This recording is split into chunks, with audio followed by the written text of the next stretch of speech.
Report देखने के बाद ये कहना तो गलत नहीं होगा कि लापरवाही हुई है। वो भी कोई छोटी मोटी नहीं बल्कि बड़ी लापरवाही को अंजाम दिया गया है। लेकिन अभी आपने आरपीएफ की रिपोर्ट का एक हिस्सा देखा है, बल्कि अभी इस रिपोर्ट के जरिए नई दिल्ली रेलवे स्टेशन की भगदड़ पर एक और नया खुलासा होना बाकी है। वो खुलासा हादसे वाले दिन ट्रेन के गलत अनाउंसमेंट को लेकर है, क्योंकि अनाउंसमेंट को लेकर तरह तरह की अटकलें हैं। इन अटकलों का सच क्या है और ये सच रेलवे के सीपीआरओ हिमांशु शेखर उपाध्याय की भूमिका पर भी बड़े सवाल उठा रहा है। हादसे के बाद से जिस तरह उन्होंने अलग अलग बयान दिए हैं, ये बयान भी कहीं ना कहीं रेलवे की भूमिका को शक के घेरे में ला रहे हैं।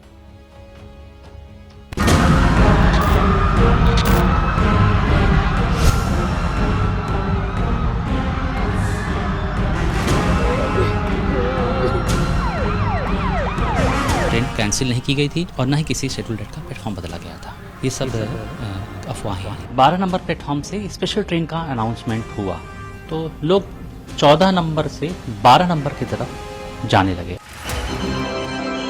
कृपया ध्यान दीजिए, प्रयागराज एक्सप्रेस प्लेटफॉर्म नंबर 14 पर आ रही है। ये है नॉर्दर्न रेलवे के चीफ पब्लिक रिलेशन ऑफिसर यानी सीपीआरओ हिमांशु शेखर उपाध्याय। 15 फरवरी की भगदड़ के बाद से ये लगातार मीडिया के कैमरों पर अवतरित हो रहे हैं और हादसे को लेकर अपनी विश्वसनीय जानकारी देश के सामने रख रहे हैं। दर्शकगण एक बार जरा इनके अलग अलग बयानों पर ध्यान दें। 14 नंबर और 15 नंबर प्लेटफॉर्म की तरफ आने वाली सीढ़ियों पर पैसेंजर के फिसल कर गिरने से उनके पीछे के कई यात्री इसकी चपेट में आ गए। 12 नंबर प्लेटफॉर्म से स्पेशल ट्रेन का अनाउंसमेंट हुआ तो लोग 14 नंबर से 12 नंबर की तरफ जाने लगे अप्रत्याशित रूप से। इसी में किसी पैसेंजर का पैर स्लिप हुआ, भगदड़ हुई। नई दिल्ली रेलवे स्टेशन की भगदड़ पर इनका ये कंफ्यूजन देखकर देश कह रहा है, भाई कहना क्या चाहते हो? क्योंकि हादसे के बाद इन्होंने जब एबीपी न्यूज से बातचीत की तो पहले भगदड़ को अफवाह करार दिया, गलत अनाउंसमेंट की वजह से भगदड़ होने की बात को भी नकार दिया।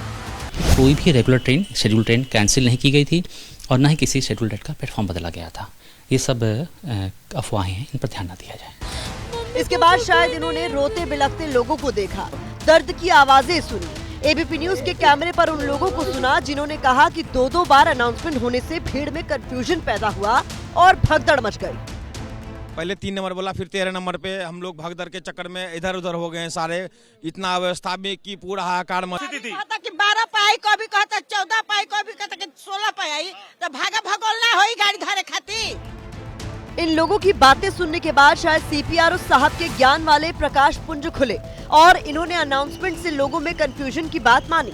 लेकिन यहाँ भी किस प्लेटफॉर्म पर ट्रेन आई, किससे भीड़ किधर भागी, इन सब बातों पर देश को उलझाकर रख दिया। 14 नंबर प्लेटफॉर्म पर प्रयागराज एक्सप्रेस आने वाली थी तो उसका लोग इंतजार कर रहे थे, लगने वाली थी। इस बीच 12 नंबर प्लेटफॉर्म से स्पेशल ट्रेन का अनाउंसमेंट हुआ तो लोगों की संख्या पहले से ज्यादा थी तो लोग 14 नंबर से 12 नंबर की तरफ जाने लगे अप्रत्याशित रूप से। इसी में किसी पैसेंजर का पैर स्लिप हुआ, भगदड़ हुई। अब हादसे को लेकर आरपीएफ की जो रिपोर्ट सामने आई है उसमें अनाउंसमेंट पर साफ साफ जानकारी दी गई है। रिपोर्ट की लाइन नंबर 14 में लिखा है कि करीब 8:45 पर घोषणा हुई कि प्रयागराज को जाने वाली कुंभ स्पेशल प्लेटफॉर्म नंबर 12 से जाएगी। लेकिन उसके कुछ समय बाद स्टेशन पर दोबारा घोषणा की गई कि कुंभ स्पेशल प्लेटफॉर्म नंबर 16 से जाएगी, जिसके चलते यात्रियों में भगदड़ के हालात बन गए, यानी प्लेटफॉर्म बदलने की 2 बार घोषणा हुई। इसके बाद रिपोर्ट में लिखा है कि अनाउंसमेंट के बाद लोग इस प्लेटफॉर्म से उस प्लेटफॉर्म पर भागने लगे। इस दौरान यात्रियों के बीच धक्का मुक्की हुई और कुछ यात्री सीढ़ियों पर फिसलकर गिरकर घायल हो गए और भगदड़ मच गई। भगदड़ के चश्मदीद रहे एक कुली ने भी एबीपी न्यूज को बताया कि कैसे 2 बार अनाउंसमेंट की वजह से ही लोगों की यह हालत हुई। प्लेटफार्म नंबर 12 से स्पेशल ट्रेन प्रयागराज जाने वाली एकदम चेंज कर दिया, 16 नंबर से जाएगी। तो एकदम भगदड़ मची, तो एकदम पब्लिक बच के और एस्केलेटर पे गिर गई, कुछ जीने पे गिर गई।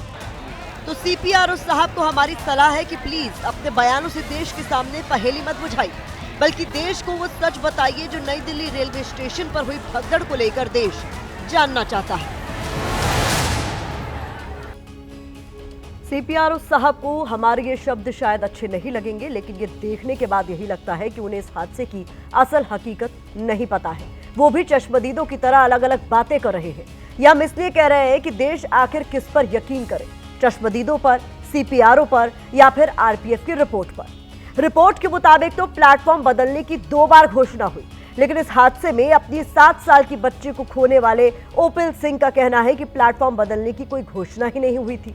दिल्ली के सागरपुर में रहने वाले ओपिल सिंह पत्नी और 2 बेटियों के साथ प्रयागराज कुंभ में स्नान के लिए जा रहे थे, लेकिन भगदड़ में उनकी बेटी रिया की मौत हो गई।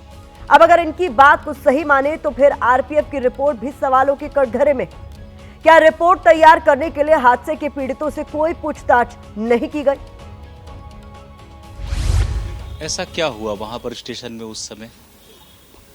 जो हम उतर गए थे कि ट्रेन से बहुत भीड़ है कि चलो घर चलते हैं। ऊपर चढ़ने लगे तो अचानक भीड़ खूब ज़्यादा, 5-6 हज़ार आदमी नीचे उतरने लगे, एक से ऊपर एक के ऊपर एक चढ़ने लगे, आदमी दबते चले गए। मेरी बेटी उसमें लोहे का हुआ है ना, ऊपर लोहे वाला उसमें चढ़ते थे लोग, उसमें टूटा और मेरी बेटी को ये लग गया टीन पूरे घुस गए कीले। इतने लोग अचानक क्यों आने लगे? क्या कोई प्लेटफॉर्म चेंज का कोई ऐलान हुआ था? नहीं सर, कोई ऐलान नहीं हुआ था। यानी आपके हिसाब से कुछ अफवाह फैल गई कि ट्रेन का प्लेटफॉर्म बदल गया और लोग भागने लगे? यस। मुझे बेहद दुख के साथ ये कहना पड़ रहा है कि इस पूरे मामले में सरकारी विभागों के बीच कोई तालमेल नहीं है, क्योंकि दिल्ली पुलिस 18 मौत की बात कहती है। आरपीएफ की रिपोर्ट में 20 मौत होने का दावा किया जाता है। नॉर्दर्न रेलवे के सीपीआरओ भी कहते हैं कि 18 मौतें हुई हैं। तो ये कंफ्यूजन क्यों है? क्या ये विभाग आपस में भी एक दूसरे के साथ कुछ शेयर नहीं कर रहे हैं? अगर इसी कंफ्यूजन के साथ इस भगदड़ की जांच की जाएगी तो फिर सच्चाई सामने कैसे आ पाएगी? अब चिंता इसी बात को लेकर है। दुनिया बदल रही है और ये भारत के लिए ला रही है इन्फिनिट अवसर, जिसे हम कहते हैं मिनट इन्फिनिट। आइए आइडियाज ऑफ इंडिया के मंच पर समझे इसी मिनट इन्फिनिट को 21 और 22 फरवरी abplive.com पर।